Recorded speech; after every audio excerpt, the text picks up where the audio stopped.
The Victoria and Albert Museum, arguably the world's leading museum of art and design, is focusing not on rare artifacts and sculpture, but video games. Designers, artists, thinkers are gathering to discuss design in video games and what's ahead for the industry.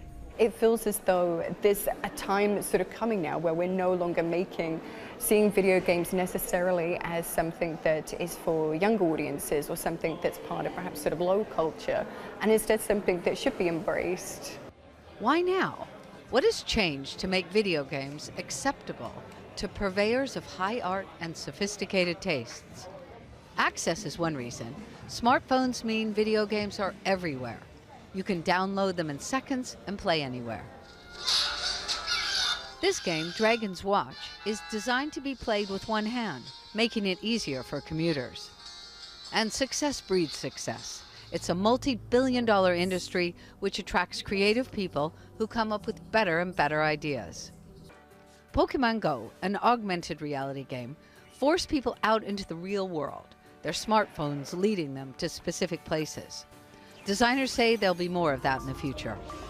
Your street can be overlaid with data, the reality of your neighborhood augmented by information on what to see and what you might need.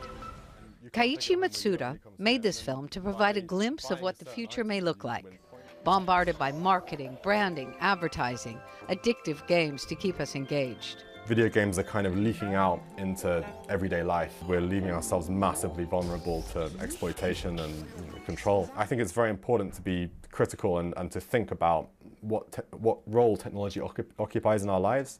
And only by doing so can we kind of regain some control of that.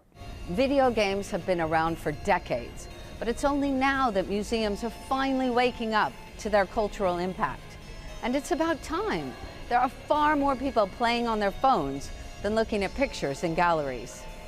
But a broader discussion needs to be had to determine what impact the developing technology will have.